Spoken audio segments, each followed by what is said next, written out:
बिस्मिल्लाहिर्रहमानिर्रहीम। अस्सलाम वालेकुम नाज़रीन, मेरे मुसलमान भाइयों बहनों बेटियों बेटों बुज़ुर्गों दोस्तों, हज़रत इमाम अली रज़ा अलैहिस्सलाम की जो पहली दो किस्तों में मैंने वाक़यात बयान किए, आज मैं फिर उसी पे बात करने लगा हूँ कि उनकी नज़र किस तरह लौह महफूज पर होती थी। इमाम हाकिम नेशापुरी ने अपनी सनद के साथ अबू हबीब से नकल किया। अबू हबीब कहते हैं कि मैंने ख्वाब में देखा कि मैं मक्का मुकरमा में हूँ और हज्जाज के घर में हूँ, और वहाँ पे मैंने देखा कि रसूलुल्लाह सल्लल्लाहु अलैहि वसल्लम जो है वहाँ तशरीफ़ फरमा है, और आप सल्लल्लाहु अलैहि वसल्लम के सामने मदीना मुनव्वरा की सिहानी खजूर बड़ी मशहूर है, वो पड़ी हुई है, और आप सल्लल्लाहु अलैहि वसल्लम उस थाल में से मुझे 18 खजूरें आप सल्लल्लाहु अलैहि वसल्लम ने मुझे अता फ़रमाई। वो कहता है मैंने ख्वाब में खा ली, जब मैं बेदार हुआ तो अभी तक मेरे मुंह में वो जो लज़्ज़त थी खजूरों की वो बाकी थी। इस तरह के बहुत वाक़यात हैं कि हुज़ूर सल्लल्लाहु अलैहि वसल्लम के रोज़ा अनवर पे, इसको शेख अब्दुल हक मुहद्दिस दिल्ली में इस तरह के वाक़या लिखे हैं कि वो एक आदमी को जो थी वो आप सल्लल्लाहु अलैहि वसल्लम ने अता फ़रमाई थी, तो जब वो बेदार हुआ तो उसके मुँह में अभी रोटी का टुकड़ा जो था वो मौजूद था। इस तरह के बेशुमार वाक़यात। तो कहते हैं कि मैं आरज़ू करता रहा जब मैं बेदार हुआ कि काश दोबारा मुझे खजूरें मिलें, क्योंकि उन खजूरों की लज़्ज़त ऐसी बाकमाल थी, और फिर रसूलुल्लाह सल्लल्लाहु अलैहि वसल्लम के दस्ते अक़दस से जो खजूरें मिली हों उनकी तो शान ही अलग है। कहते मैं ये आरज़ू कर रहा था कि 20 दिन बाद मैंने देखा मक्का मुकरमा मेरा जाना हुआ, तो मैंने देखा कि इमाम अली रज़ा अलैहिस्सलाम जो थे वो भी मदीना मुनव्वरा से मक्का मुकरमा आए थे, और वो उसी घर में क़याम फरमा थे। मैंने जब सुना कि वो मक्का में आए हुए हैं तो मैं गया मिलने के लिए, तो वो वही घर था जो मैंने ख्वाब में देखा था, जिस घर में मुझे रसूलुल्लाह सल्लल्लाहु अलैहि वसल्लम ने खजूरें अता फरमाई।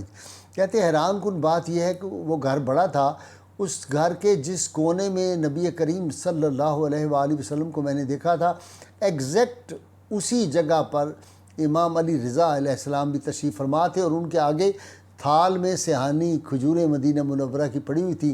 कहते उसने ऐसे करके इमाम पाक ने मुट्ठी में खजूरें ली और मुझे भी अता फरमा दी, दूसरे लोगों को भी दे रहे थे। कहते मैंने वो खजूरें गिनी तो वो एग्जैक्ट 18 थी।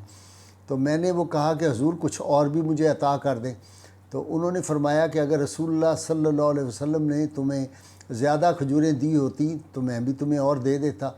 यानी उस आदमी ने ख्वाब में जो रसूलुल्लाह सल्लल्लाहु अलैहि वसल्लम को देखा था, उस ख्वाब का भी हज़रत इमाम अली रज़ा अलैहिस्सलाम को इल्म था।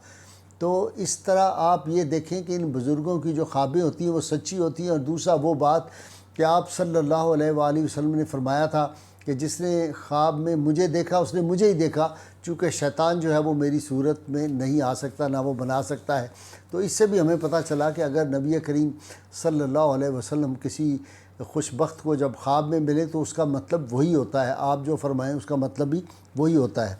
इसी तरह आज मैंने आपको बताना है कि ये असली सैयद और जाली सैयद की पहचान क्या है, क्योंकि मैं अक्सर अपने प्रोग्रामों में जहाँ मैं देखता हूँ कि असली सैयद आए होते हैं तो मैं कहता हूँ ये 24 कैरेट के सैयद हैं।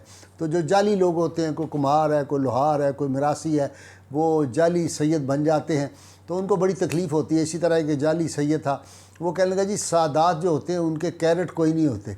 मैंने कहा हाँ, जो 2 नंबर होते हैं उनका तो कोई कैरेट नहीं होता, कोई 1 नंबर कैरेट का, कोई 1 कैरेट का, कोई 2 कैरेट का, लेकिन 24 कैरेट का जो सैयद, उसका मतलब ये होता है असली सैयद। तो ये आज ही नहीं, ये काफ़ी सदियों से लोग जाली सैयद बनते हैं, आज पाकिस्तान में तो बेशुमार पाए जाते हैं।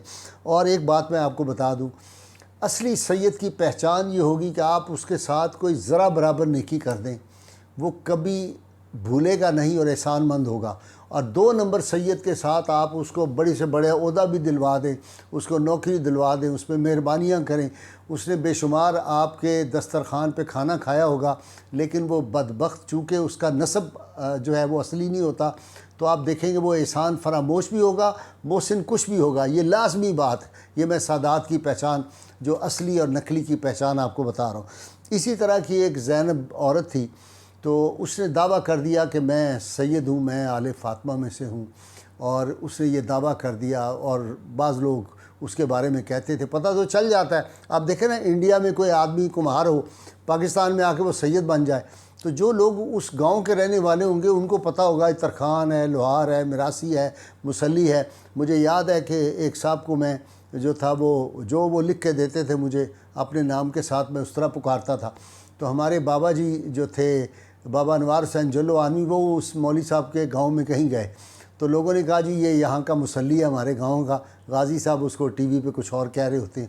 تو اس طرح یہ چھپ نہیں سکتے یہ جعلی سید جو ہوتے ہیں۔ خیر، اس عورت کا جب بہت شورا ہوا تو مامون نے کہا بھی اس کو بلاؤ اور اس کا ٹیسٹ لیا جائے۔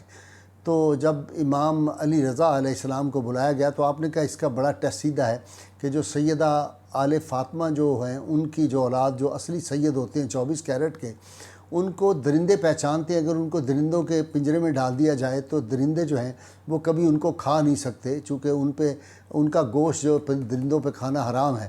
لہٰذا بادشاہ نے شیر رکھے ہوئے تھے، جہاں وہ کسی کو سخت سزا دینی ہوتی تھی تو اس کو زندہ بندے کو شیروں کے آگے ڈالتے تھے، وہ شیر اس کو کھا جاتے تھے، ختم کر دیتے۔ جب یہ بات ہوئی تو اس عورت نے کہا اچھا اگر یہی سید کی پہچان ہے تو پہلے آپ چل کے دکھائیں نا، آپ پنجرے میں جائیں۔ تو امام علی رضا علیہ السلام جو تھے، آپ جو تھے اپنے قدموں کے اوپر آپ چلتے ہوئے جو تھے وہ پنجرے میں چلے گئے۔ جو ہی آپ اندر داخل ہوئے شیر بڑی تیزی سے آپ کی طرف آئے اور آپ کے پاؤں کو بوسے دینے لگ گئے، اور جس طرح کوئی صدایا ہوا کتا اپنے مالک کے پاؤں کو چومتا ہے، اور اسی طرح وہ شیر کرنے لگ گئے۔ کچھ دیر آپ وہاں ٹھہرے اور پھر آپ واپس تشریف لائے تو آپ نے اس عورت کو کہا، زینب اس کا نام تھا، کہ اب تم جاؤ۔ تو اس نے اپنا بھید کھول دیا کہ میں تو جعلی سید ہوں، میں تو سادات سیدانی نہیں تھی، میں جعلی سید ہوں۔ تو لہٰذا اس کا نام جو تھا وہ پورے علاقہ میں، اس ملک پورے میں زینب کذاب کے نام سے مشہور ہو گئی تھی۔ تو میں نے کئی دفعہ دوستوں سے کہا کہ بھائی یہ بڑا اچھا ہے، چڑیا گھر جو ہے وہاں اس کے جو بھی ایڈمنسٹریٹر ہے اس سے کہا جائے یہ جو اتنے لوگ سادات ہونے کا دعویٰ کرتے ہیں ان میں سے ان کو پکڑ کے لے جائیں چڑیا گھر میں۔ تو یہ جعلی شجرے جو چھاپتے ہیں اس کی بجائے یہ بہت اصلی ٹیسٹ ہے، پتہ چل جائے گا کہ یہ سید ہیں کہ نہیں ہیں۔